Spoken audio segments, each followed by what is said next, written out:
अस्सलाम वालेकुम स्टूडेंट्स, कैसे हैं आप सब। उम्मीद है आप सब खैरियत से हैं। आज हम पढ़ेंगे biology chapter number 5 cell cycle. Topic हमारे पास है माइटोसिस के फेजेस हैं, फेजेस ऑफ माइटोसिस हैं।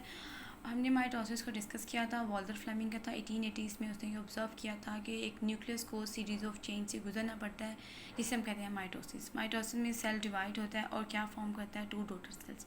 क्रोमोसोम्स जो होते हैं वो डॉटर सेल्स और पेरेंट सेल्स में सेम होते हैं, अमाउंट उनकी सेम होती है, ठीक है। एज इट इज़ ट्रांसफ़र हो जाते हैं डॉटर सेल्स में। उसके बाद हमने सोमैटिक सेल्स का पढ़ा था, जर्म सेल्स का पढ़ा था। माइटोसिस हमने पढ़ा था कि जो माइटोसिस होती है वो किस में अकर होते हैं, यूकैरियोटिक सेल में होती हैं और प्रोकैरियोट्स में बाइंडर फिशन मेथड होता है। हमने उसके बाद पढ़ा था कि जो माइटोसिस की सेल डिवीजन है तो 2 तरह में हमारे पास आती है। पहले हम ये चीज़ देखते हैं कि जो भी सेल डिवाइड होना होता है ना, उसके लिए 2 मेन चीज़ें हमारे पास आती हैं, न्यूक्लियस और साइटोप्लाज्म। अगर न्यूक्लियस है, उससे क्या होता है कि जेनेटिक मटेरियल होता है वो नेक्स्ट सेल में ट्रांसमिट हो जाता है, और जो साइटोप्लाज्म की डिवीजन होती है तो 2 डॉटर सेल्स बन जाती हैं, ठीक है। अब हमारे पास देखते हैं, हमारे पास 2 मेन चीज़ें थी, न्यूक्लियस और cytoplasm. The division of nucleus is called karyokinesis. The division of cytoplasm is known as cytokinesis. अब हमारे पास देखते हैं कि हमारे पे 2 डिवीजन हमने पढ़ लिए हैं, कैरियोकाइनेसिस एंड साइटोकाइनेसिस। अब हम देखते हैं कि जो डिवीजन ऑफ न्यूक्लियस है, हमने पढ़ा कैरियोकाइनेसिस है, ठीक है। ये फर्दर डिवाइड होते हैं 4 फेजेस में। पहला फेज हमारे पास आता है prophase, metaphase, anaphase and telophase. या आप लोग पॉइंट्स की सूरत में भी लिख सकते हैं, क्योंकि पॉइंट्स में अगर आप याद करेंगे तो आपको ज़्यादा जल्दी याद हो जाएगा। ये हमारे पास फेजेस आ गए हैं। आज हमने पढ़ना है प्रोफेज। पहले यहाँ से हम थोड़ा रीड कर लेते हैं।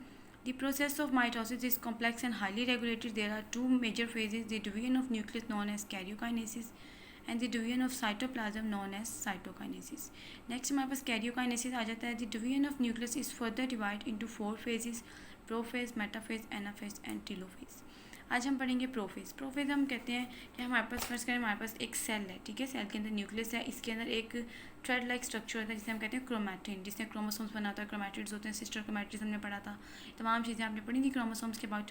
सबसे पहले क्या होता है, एक सेल है, न्यूक्लियस के अंदर क्रोमैटिन जो है इस तरह इरेगुलर फॉर्म में होता है। सबसे पहले क्या होती है, कंडेंसेशन होती है क्रोमोसोम्स की। ये सबसे पहले जो इरेगुलर पैटर्न होता है ये एक रेगुलर पैटर्न में अरेंज करती हैं, ठीक है। उसके बाद ये क्रोमोसोम्स बना देती हैं। हमने पढ़ा था कि क्रोमैटिन की डुप्लीकेशन होती है एस फेज़ में। हमने एस फेज़ में पढ़ा था कि जो जेनेटिक मटेरियल है वो डुप्लीकेट हो जाता है। सो प्रोफेज से पहले एस फेज़ में जेनेटिक मटेरियल डुप्लीकेट हो चुका होता है।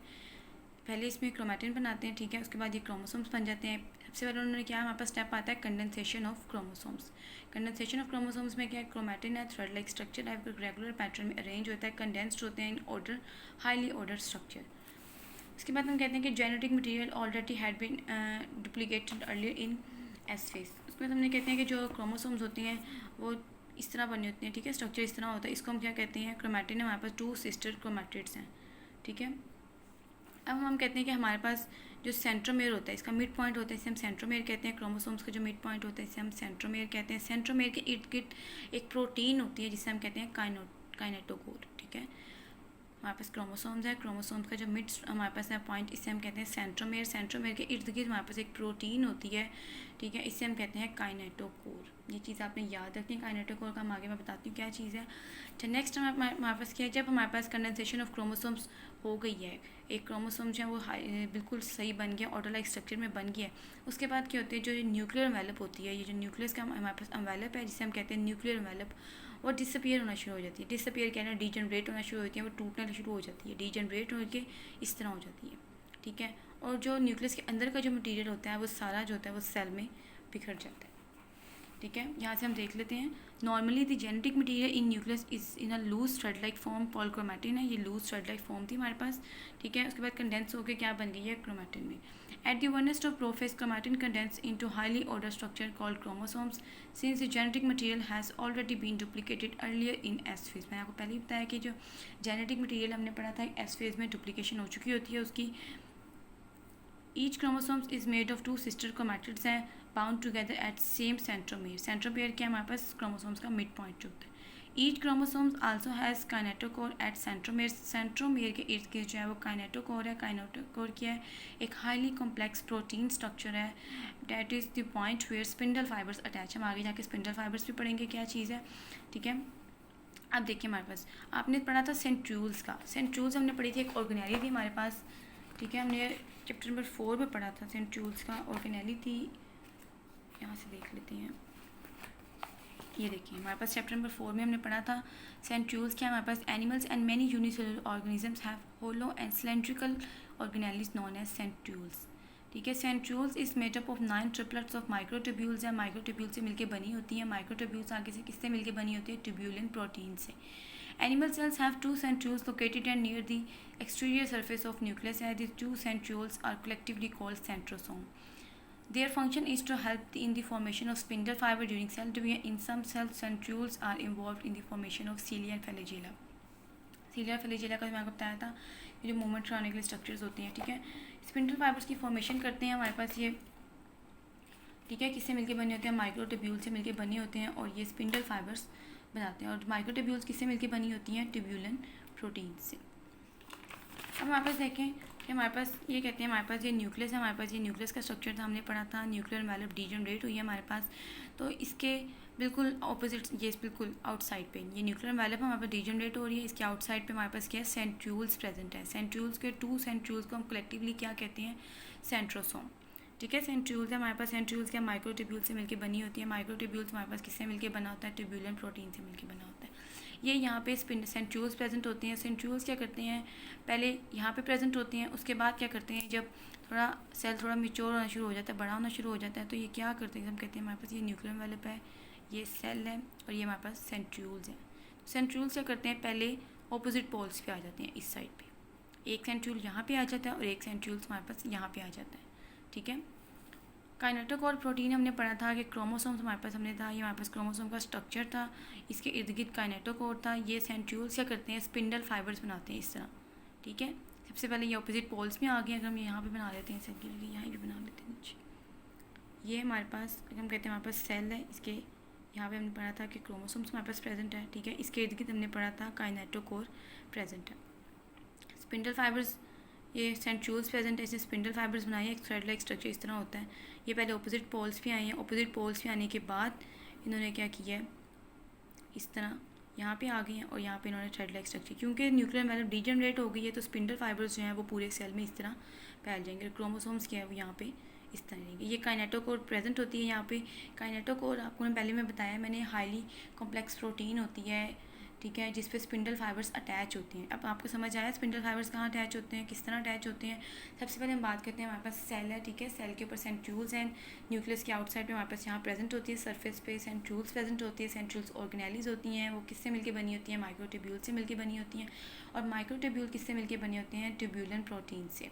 सेंट्रियोल्स क्या काम करती हैं, स्पिंडल फाइबर्स बनाती हैं। इस तरह ये स्ट्रक्चर आपके पास है, ये स्पिंडल फाइबर्स बनाती हैं। स्पिंडल फाइबर्स के पहले क्या करते हैं, ये सेंट्रियोल्स ऑपोजिट साइड पे आती हैं, ऑपोजिट पोल्स पे आ जाती हैं। ऑपोजिट पोल्स पे आने के बाद ये काइनेटोकोर जो प्रोटीन लगी होती है क्रोमोसोम्स के सेंट्रोमेयर के साथ, इसके साथ स्पिंडल फाइबर्स को अटैच करना शुरू हो जाती है। क्योंकि न्यूक्लियर एनवेलप जो है डीजनरेट हो चुकी होती है, इस वजह से सारी जो है ना वो स्पिंडल फाइबर इस तरह सेल में फैल जाती हैं। यहाँ से देख लें ज़रा एक दफ़ा। There are 2 centrioles collectively called centrosome close to nucleus है, recall from chapter 4। ठीक है, हमने ऑलरेडी रिकॉल कर चुके हैं। Each centriole duplicate and thus 2 daughter centrosome are form. ठीक है, वो हमने पढ़ा है कि जो 2 सेंट्रियोल्स होते हैं उसको हम कलेक्टिवली कहते हैं सेंट्रोसोम है। ठीक है, पहले डुप्लीकेट होते हैं, 2 बन जाते हैं, फिर वो क्या करते हैं, ऑपोजिट पोल्स में आते हैं, ऑपोजिट पोल्स में आने के बाद स्पिंडल फाइबर्स बनाते हैं। Here they give rise to microtubules by joining tubulin proteins present in the cytoplasm. वही बात आ गई, ट्यूब्यूलिन प्रोटीन साइटोप्लाज्म में ट्यूब्यूलिन प्रोटीन्स मिलकर बनी होती है। साइटोप्लाज्म में ट्यूब्यूलिन प्रोटीन प्रेजेंट होती है, ट्यूब्यूलिन प्रोटीन्स मिलती हैं, वो माइक्रोट्यूब्यूल्स बनाती हैं, और जो माइक्रोट्यूब्यूल्स होती हैं वो मिलकर क्या बनाती हैं, सेंट्रियोल्स। ठीक है, सेंट्रियोल्स माइक्रोट्यूब्यूल से मिलकर बना होता है और माइक्रोट्यूब्यूल्स किससे मिलकर बनी होती है, ट्यूब्यूलिन प्रोटीन से। ट्यूब्यूलिन प्रोटीन्स कहाँ प्रेजेंट होती है, साइटोप्लाज्म में। Microtubule thus formed are called spindle fibres, वो स्पिंडल फाइबर्स बनाते हैं। वहाँ पे complete set of spindle fibres, spindle fibres को जितना भी सेट है हमारे पास है, ये सारा स्पिंडल फाइबर्स है, इसको हम कहते हैं माइटोटिक स्पिंडल्स। ठीक है, इसके ऑपरेटर्स को हम कहते हैं mitotic spindles. By this time nucleolus and nuclear envelope have degraded and spindle fibres have invaded this central space. उन्होंने कहा कि तमाम हमने पढ़ा था जो न्यूक्लियर एनवेलप है वो डिजनरेट हो चुकी होती है, और जो स्पिंडल फाइबर्स होते हैं वो सारी इस तरह स्पेस जो है वो घेर लेते हैं सारी। ठीक है, उसके बाद जब प्लांट सेल्स की हम बात करते हैं तो वैक्यूलेटेड प्लांट सेल्स जो होते हैं हमारे पास, उसमें हमने पढ़ा था प्लांट सेल्स में वैक्यूल का जो साइज़ होता है वो बहुत लार्ज होता है, जिसकी वजह से वो न्यूक्लियस को साइड पे पुश कर देता है। तो माइटोसिस का फेज़ प्रोफेज़ में होने से पहले क्या करते हैं, न्यूक्लियस को मिड में आना पड़ता है, ठीक है। This cells of plant lack centrioles, so spindle fibres are formed by the aggregation of tubulin proteins on the surface of nuclear envelope during prophase. उन्होंने कहा कि इसमें सेंट्रियोल्स प्रेजेंट नहीं होते, प्लांट्स में सेंट्रियोल्स प्रेजेंट नहीं होते। अगर सेंट्रियोल प्रेजेंट नहीं होंगे तो वो स्पिंडल फाइबर्स भी नहीं बनाएंगे। इसमें से क्या होता है, इसमें कैसे बनते हैं स्पिंडल फाइबर्स, उन्होंने बताया हुआ कि न्यूक्लियोसाइड, हमने पढ़ा था ट्यूबुलेंट प्रोटीन्स जो है वो कहाँ प्रेजेंट होती हैं, साइटोप्लाज्म में, तो वहीं भी इसकी एग्रीगेशन होती है और हमारे पास इसकी फॉर्मेशन हो जाती है, ठीक है। ये आप लोगों का प्रोफेज का टॉपिक था, इसमें कोई भी चीज़ मुश्किल नहीं है, यहाँ से देख लीजिए। कोई भी इसमें कोई ऐसा पॉइंट नहीं है जो आपको ना समझ आया हो। सिंपल उन्होंने बताया हुआ है कि सबसे पहले हमने क्या पढ़ा था कि कंडेंसेशन होती है क्रोमोसोम्स की, वो एक थ्रेड लाइक स्ट्रक्चर होता है, वो एक हाईली ऑर्डर्ड स्ट्रक्चर में फॉर्म होता है जिसे हम कहते हैं क्रोमोसोम्स। क्रोमोसोम्स में पढ़ा 2 सिस्टर क्रोमैटिड्स होते हैं और इसके मिड पॉइंट को हम कहते हैं सेंट्रोसियम। और यहाँ पे क्या प्रेजेंट होती है, काइनेटोकोर प्रोटीन होती है। काइनेटोकोर क्या एक हाईली कॉम्प्लेक्स प्रोटीन स्ट्रक्चर है जहाँ पे स्पिंडल फाइबर्स अटैच होते हैं। न्यूक्लियस जो होता है, न्यूक्लियर एनवेलप डीजनरेट होना शुरू हो जाती है। न्यूक्लियस की आउटसाइड पे सेंट्रियोल्स प्रेजेंट होती हैं। सेंट्रियोल्स क्या हमारे पास हैं, ऑर्गेनेली हैं, किससे मिलकर बनी होती है, माइक्रोट्यूब्यूल से। और माइक्रोट्यूब्यूल्स किससे मिलकर बनी होती हैं, ट्यूबुलेंट प्रोटीन से। उसके बाद हमने बताया कि सेंट्रियोल्स क्या करते हैं, स्पिंडल फाइबर्स बनाते हैं। सबसे पहले वो क्या करते हैं, ऑपोजिट पोल्स पे आते हैं, उसके बाद वो स्पिंडल फाइबर्स बना लेते हैं। चूँकि न्यूक्लियर एनवेलप डीजनरेट हो चुकी होती है तो वो जो स्पिंडल फाइबर्स होते हैं वो पूरे सेल में इस तरह दरमियान वाली जो स्पेस होती है वो सारी घेर लेते हैं। स्पिंडल फाइबर्स, तमाम स्पिंडल फाइबर्स को हम कहते हैं माइटोटिक स्पिंडल्स। उसके बाद हमने बताया कि जो प्लांट सेल्स की हम बात करते हैं तो प्लांट सेल में सेंट्रियोल्स होते ही नहीं है, तो उसको प्लांट, पहली बात है कि प्लांट सेल्स को प्रोफेज से गुजरने के लिए न्यूक्लियस को मिड में आना पड़ता है। वैक्यूल का साइज़ बड़ा होता है क्योंकि वो न्यूक्लियस को साइड पे पुश कर देता है, बट प्रोफेज के लिए वो क्या करता है, उसको मिड में आना पड़ता है। उसके बाद कहते हैं कि उसमें सेंट्रियोल्स प्रेजेंट नहीं होते प्लांट्स में, तो वो स्पिंडल फाइबर्स जो होते हैं वो फॉर्म किस तरह होते हैं, aggregation of tubulin proteins on the surface of nuclear envelope during prophase. Hope so आप लोगों को ये टॉपिक समझ आ गया होगा। कोई भी चीज़ इसमें मुश्किल नहीं है, कोई भी इस तरह का नहीं है जो आपको ना समझ आए। ये आप लोगों के देखें ये आप लोगों के मैंने पॉइंट्स यहाँ बनाया, पहली चीज़ रहने दें। ये देखें यहाँ से, ये आपका पहला पॉइंट है, कंडेंसेशन ऑफ क्रोमोसोम्स है, न्यूक्लियर एनवेलप डिसअपियर रीजनरेट है, ठीक है। सेंट्रियोल्स आपके बताया, स्पिंडल फाइबर्स बताया में, ठीक है।